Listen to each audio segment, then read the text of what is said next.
Donald Trump यांनी इराणसोबतची शस्त्रसंधी वाढवली. पाकिस्तानच्या विनंतीनुसार युद्धविराम वाढवला ट्रम्प यांचं विधान.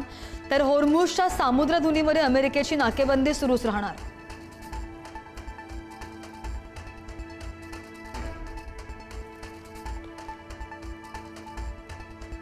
भाजपच्या कोअर कमिटीची आज रात्री बैठक. विधान परिषदेसाठी भाजपचे उमेदवार आज ठरण्याची शक्यता.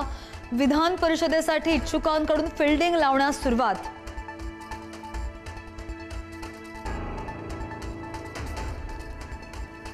पंतप्रधान मोदींवरील टीकेनंतर मल्लिकार्जुन खरगेंचं स्पष्टीकरण. अगोदर मोदींना म्हटलं दहशतवादी, नंतर खरगेंकडून सारवासारव. मोदींना दहशतवादी म्हटलंच नाही, खरगेंचं स्पष्टीकरण.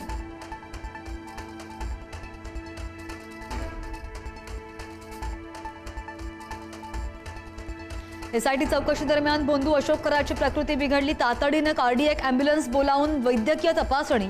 डोकेदुखी, मळमळ आणि उलटीचा त्रास होत असल्याची माहिती.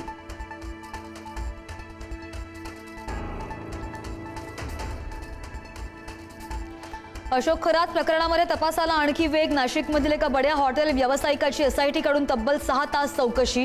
खरातच्या व्यवहारांची चौकशी करत धागेदोरे शोधण्याचा प्रयत्न.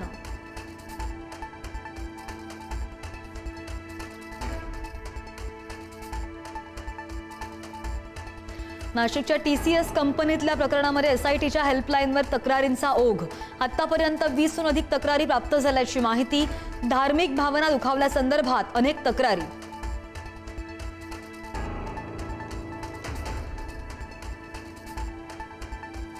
टीसीएस कॉर्पोरेट जिहाद प्रकरणातील 6 संशयितांचा अटकपूर्व जामिनासाठी अर्ज. 2 तारखेला होणार अंतिम जामीन अर्जावर सुनावणी. दानिश शेख, आसिफ अन्सारीसह 6 जणांकडून अटकपूर्व जामिनासाठी अर्ज.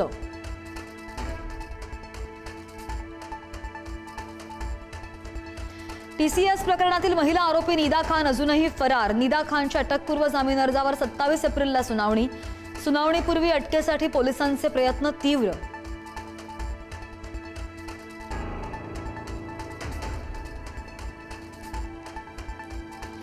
वसई तहसील कार्यालयातील कर्मचाऱ्याला 7 लाखांची लाच घेताना रंगेहात अटक.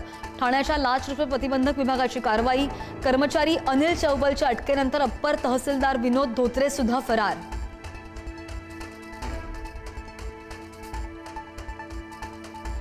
लग्नासाठी पुण्यातील तरुणाला भन्नाट आयडिया पडली महागात. पुणे पोलीस दलामध्ये रुजू झालो असे खोटे फ्लेक्स लावले. तरुणावर नऱ्हे पोलीस ठाण्यामध्ये गुन्हा दाखल.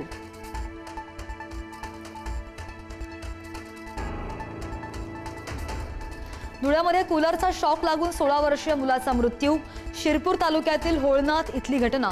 घरात कुणीही नसताना घडला प्रकार.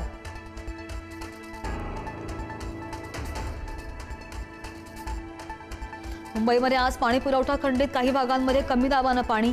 सकाळी 10 वाजल्यापासून ते उद्या पहाटे 4 वाजेपर्यंत पाणी पुरवठ्यावर परिणाम.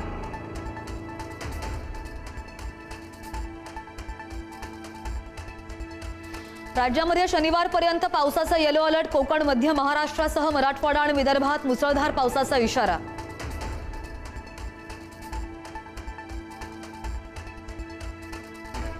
अमेरिका इराण युद्धबंदीवर पाकिस्तानमध्ये आज चर्चा होण्याची शक्यता.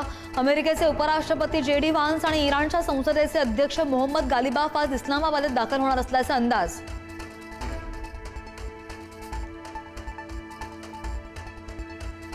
पहलगाममध्ये झालेल्या दहशतवादी हल्ल्याला 1 वर्ष पूर्ण. पाकिस्तान पुरस्कृत अतिरेक्यांनी हिंदू पर्यटकांवर धर्म विचारून झाडल्या होत्या गोळ्या. 22 एप्रिलच्या हल्ल्याच्या कटू आठवणी आजही जिवंत.